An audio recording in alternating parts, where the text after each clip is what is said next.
₹1,500 खर्च करून जे आहे तर धुळे सोलापूर राष्ट्रीय महामार्ग केंद्र सरकारकडून बनवण्यात आलेला आहे। मात्र या रस्त्याला जर पाहायला गेलं तर केवळ 8 वर्ष झालेले आहे आणि सध्या या महामार्गावरती अनेक ठिकाणी टोल वसुली देखील जोरात सुरू आहे।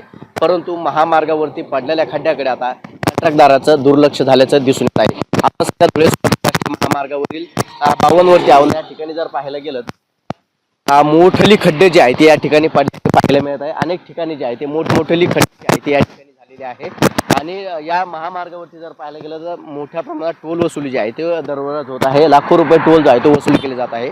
मात्र कंत्राटदाराकडून संबंधित खड्ड्यावरती बुजवण्यासाठी जे आहे ते दुर्लक्ष केलेलं पाहायला मिळत आहे आणि यामुळेच महामार्गावरती मोठ्या प्रमाणात अपघात देखील घडत असल्याचे आपल्याला पाहायला मिळत आहे। सध्या जर पाहायला गेलं तर धुळे सोलापूर राष्ट्रीय महामार्गावरती दररोज जो आहे तो अपघात घडताना पाहायला मिळत आणि त्याचं कारणीभूत देखील हे खड्डे असल्याचं सांगण्यात येत आहे। कारण या खड्ड्यामधून अनेक गाडी चालकांचं जे आहे ते नियंत्रण सुटतं आणि गाडी जी आहे ती अतिवेगात असल्यामुळे या ठिकाणी अपघात जे आहे ते देखील संकेत जे आहे ते मोठ्या प्रमाणात मिळत आहे। त्यामुळे आता संबंधित कंत्राटदारावरती कारवाई करून संबंधित खड्डे जे आहेत ते देखील तात्काळ बुजवावी अशी मागणी जी आहे ती आता प्रवाशांकडून होत आहे।